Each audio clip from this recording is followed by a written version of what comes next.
of questions. Let's deal with these questions. We have some matching information questions here. That's 1 to 8. It says which paragraph contains the following information. And then 9 to 13, we have yes, no, not given questions. So what I would do here, because it's matching questions that we have here, anytime I see matching questions, I usually deal with such questions by treating it paragraph by paragraph. So I'll read the passage, I'll read paragraph A, okay? After reading paragraph A and digesting what is there, I'll try and answer the questions that can be answered based on paragraph A. Then I'll come back to the passage, read paragraph B, try and answer the questions that can be answered based on paragraph B.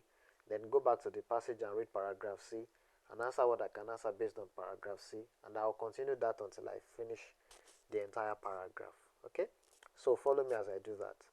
Paragraph A says Maori fish hooks made from wood, bone, stone, and flax are intended to have the best possible design and function. The hooks are designed to target specific species with precision.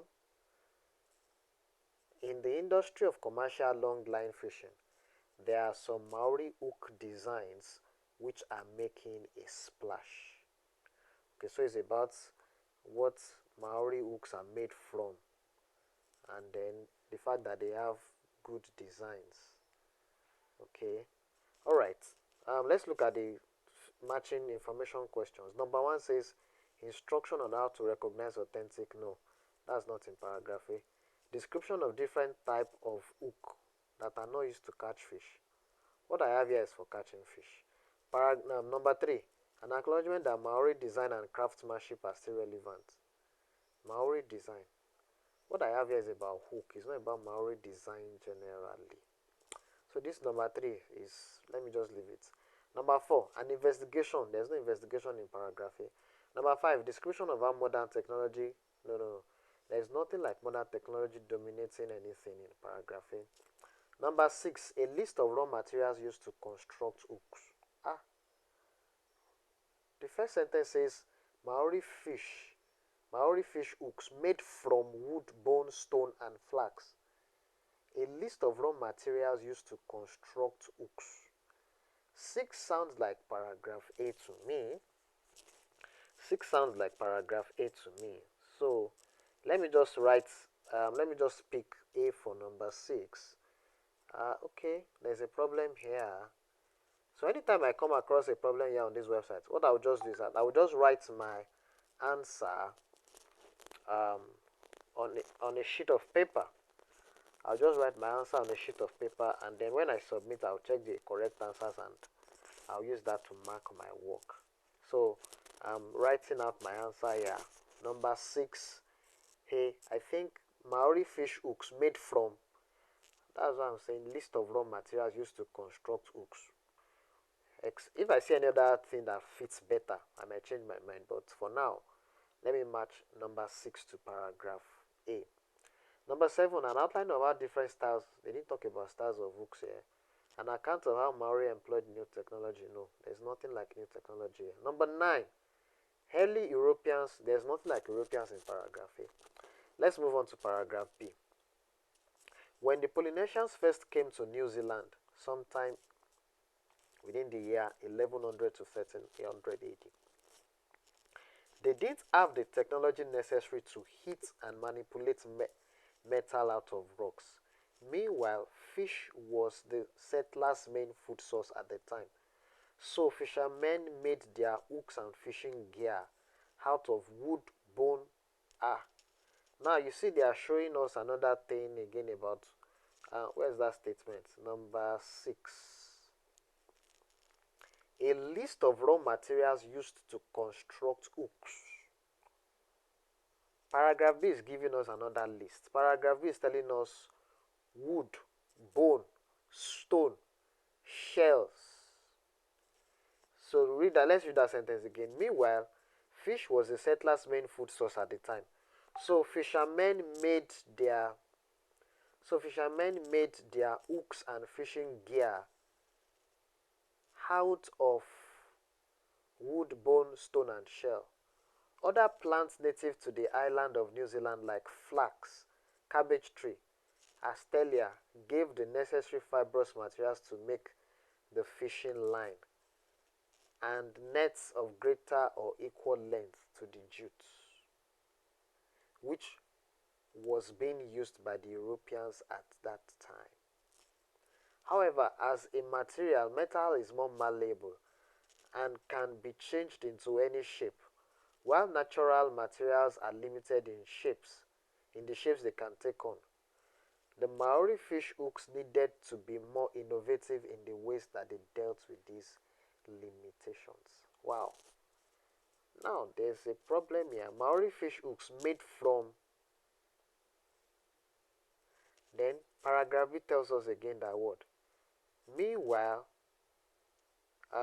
so fishermen made their hooks. A list of raw materials used to construct hooks. Wow. Now, this is serious. The answer could be A and it could be B. For this statement number 6, the answer could be A and it could be B. So what I would do is, let me just leave it as A for now, because it shows up, the list shows up first in A. Maori fish hooks made from wood, bone, stone, and flax. And then in paragraph B, they now listed it again. It says that what? The fishermen made their hooks from their hooks and fishing gear. This one adds another thing to it, fishing gear. Out of wood, bone, stone, and shells. Alright, can I answer the yes, no, not given based on this paragraph? Number 9 says, the early European settlers quickly understood how the Maori fish hook worked.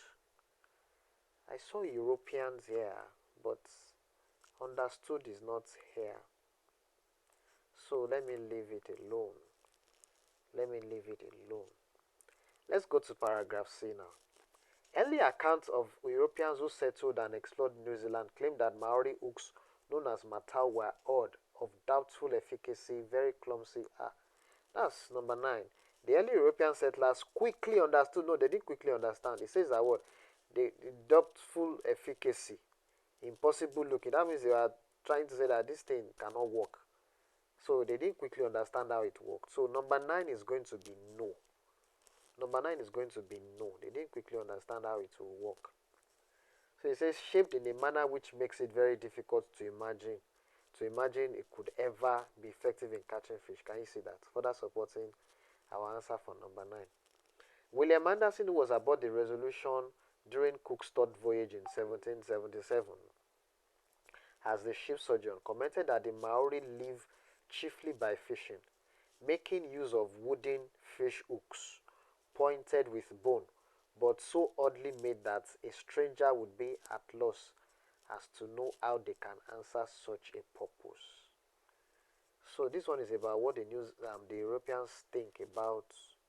What the Europeans thought about the hooks that these Maori guys used. Let's check the statements. Number 1, authentic is not in that paragraph C.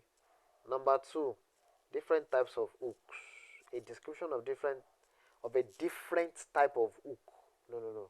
That's not in paragraph C. Acknowledging that Maori design and craftsmanship are still relevant. No, there's nothing like that. This one is about something that happened in the past. Number 4, investigation. No investigation happened there. Number 5, a description of how modern technology began to dominate. No, I didn't see that here. Raw materials. I've matched this number 6.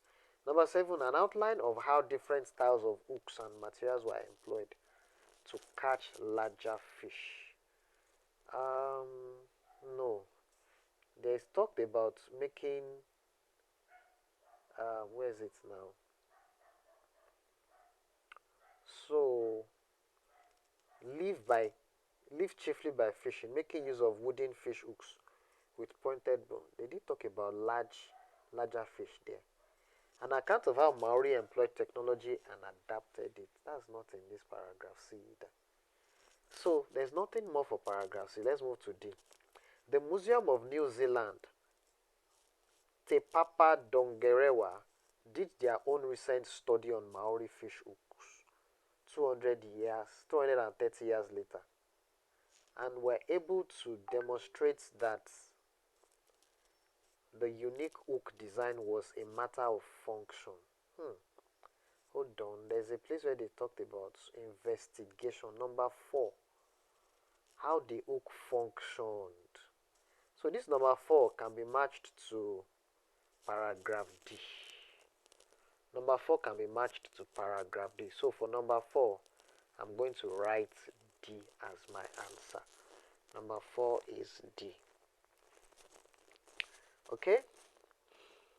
The hook's design allowed it to catch fish by spinning away from the direction of the point and catching their jaws instead of poking a hole through the fish or being used as a lever, which some archaeologists also suggested. It seemed that the design of the Maori fish hook is perhaps the world's most efficiently and masterfully designed fish hook, likely superior to any modern metal fish hook of today. Let me see, what other statement apart from number 4 can we match this to? Authentic is not there, so we can't match it to 1. Different type of hook not used to catch fish. No, this one is about the one used to catch fish. Maori design and craftsmanship. No. Number four can be matched to this D. What of 5? Modern technology dominates. No. Raw material used to construct hooks. Okay, I've matched the number 6. Number 7, how different styles of hooks and types of material. Larger fish. Is there larger fish here? No, there's nothing like larger fish here. Number 8, technology. No. Alright, yes, no, not given. Number 10, the hook works by making a hole and embedding itself in the mouth of the fish. The hook, hold on, no. They talked about how the hook works here. They did a study on the fish hooks. It says they were able to demonstrate that the unique hook design was a matter of function. The hook design allowed it to catch fish by spinning away from the direction of the point. Number 10 says the hook works by making a hole and embedding itself in the mouth of the fish. This one says, in the passage it says that what? Instead of poking a hole through the fish,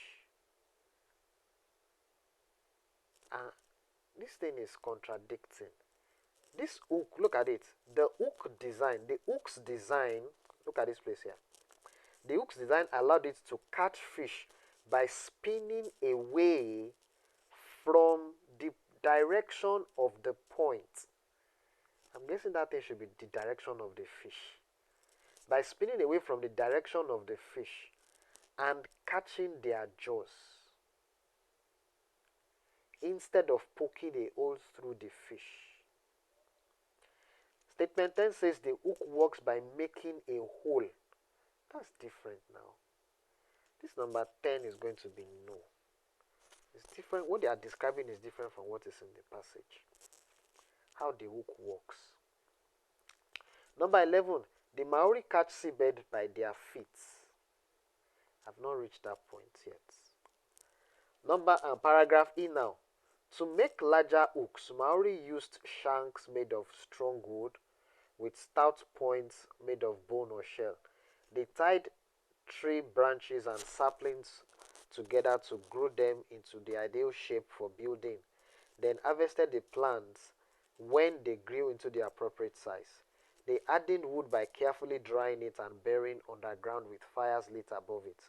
Human bone was often used for bone points, which they lashed securely to a groove at the end of the shank with pre-made flax material, muka. When they wanted to catch larger species, where is that statement about catching large? Number 7.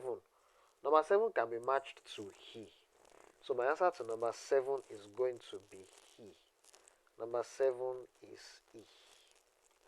Number 7 is going to be E. Okay? Number 7 is going to be what? So let me check the yes, no, not given. The Maori catch seabed by their feet. They didn't mention seabed here. I didn't come across. I don't think I came across seabed here.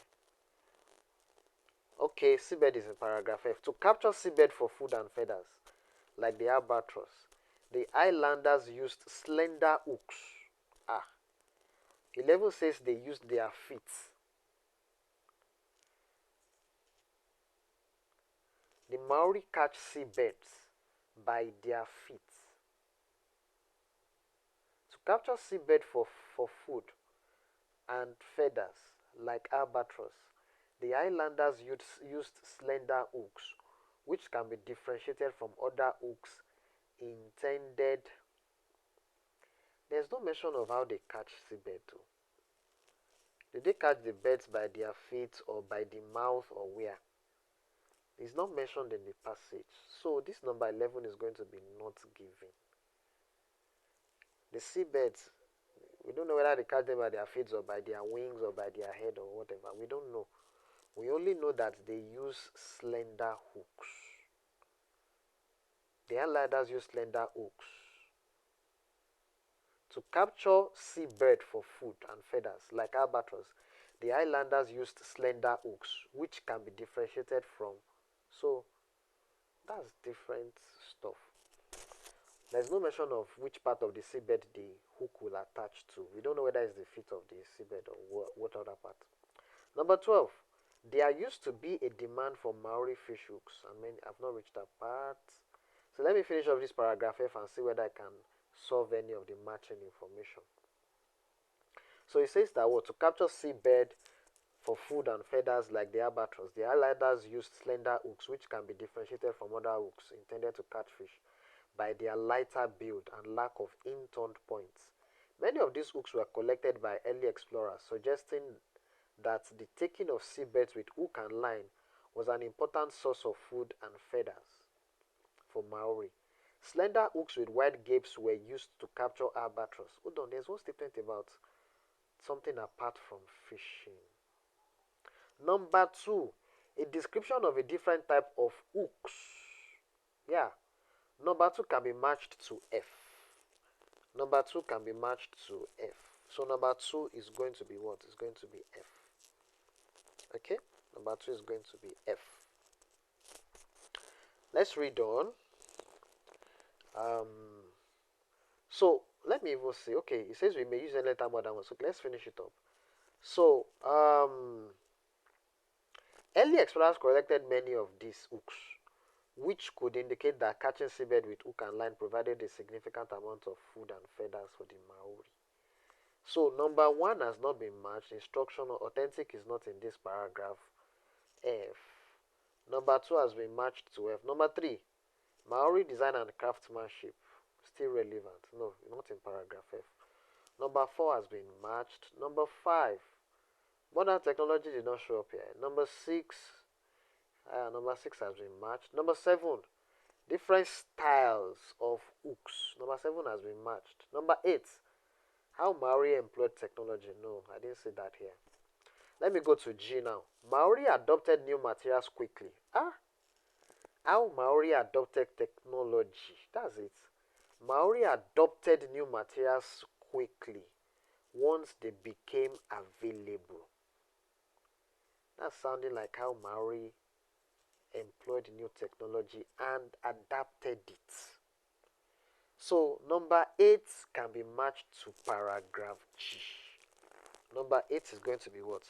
Number 8 is going to be G. Okay?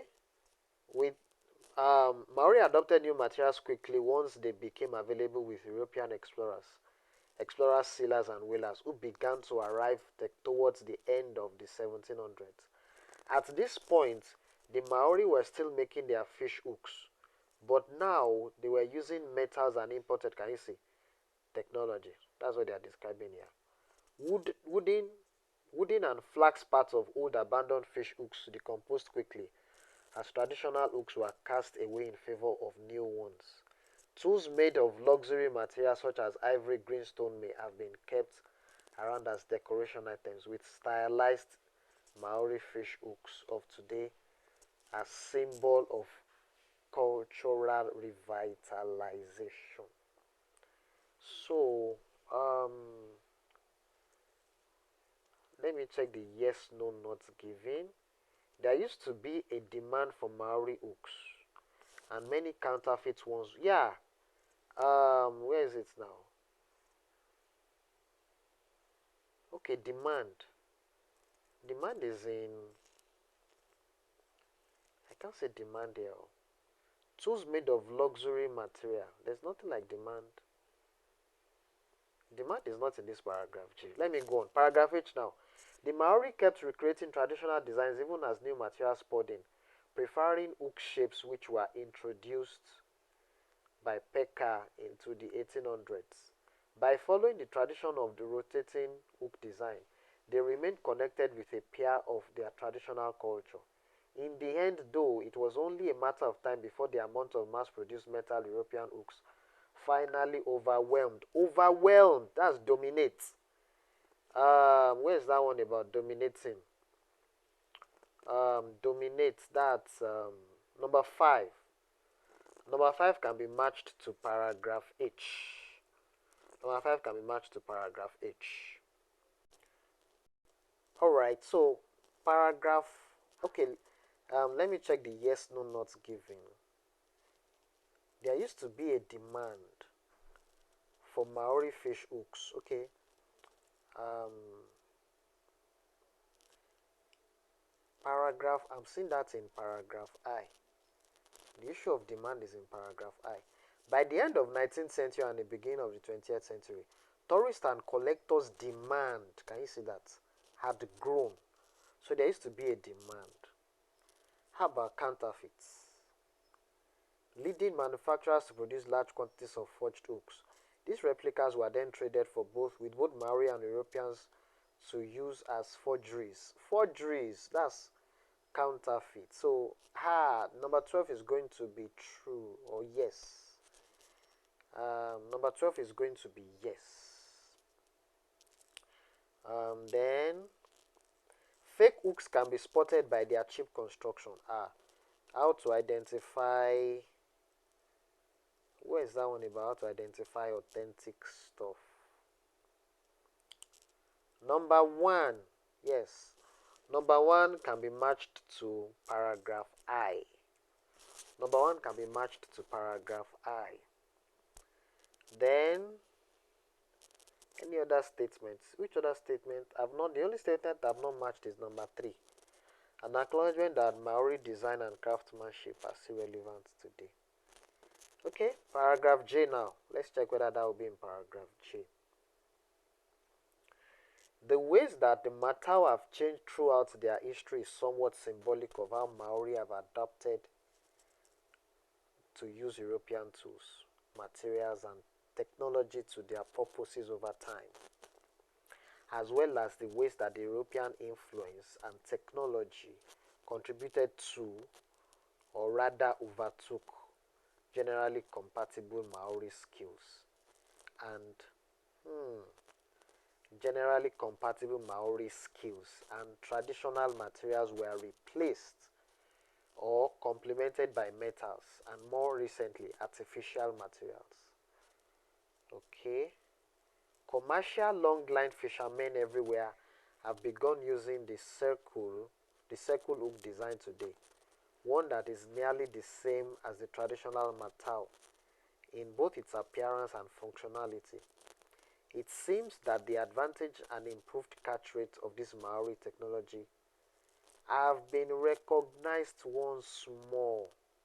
That's number 3. Still relevant in the modern world. Have been recognized once more. Yeah. That's G. So number 3 can be matched to paragraph G. Yes, no, not given. Number 13. Today, European style hooks have completely replaced the traditional styles. Look at this place here. Traditional materials were replaced or complemented. No, wasn't completely replaced. Because of this word that they wrote here, or complemented, that means it wasn't completely replaced. Number 13 is going to be no. Number 13 is going to be no. So, I have my answers written for 1 to 8. Okay, let me submit now, then I'm going to see whether I'll see the ones that are wrong and the ones that are right. Okay, submit. Okay, so it's telling me that all my yes, no, not given are right. Number one is high. Let me check my computer. Yeah, I wrote one down. I wrote I for number one. Number two, I wrote F. F is correct. Number three, I wrote J. J is correct. Number four, I wrote D. D is correct. Number five, I wrote H. H is correct. Number six, I wrote A. They wrote B. Okay. Number seven, I wrote E. Yeah, they wrote E too. Number eight, I wrote G. They wrote G. So the only one is number six. That's B. Okay, that's the one that the materials for making the hooks. Well, that's somehow debatable. So because they mentioned those materials, they gave the list in the two paragraphs. So, well, I will agree with them. I will agree with them anyway. B is right. I don't know. Maybe because they discussed fishing. They didn't really start discussing fishing until paragraph 2. The the fact that these guys were making fishing line. Maybe that's why B is more appropriate. Okay? Alright. Thank you very much for your time.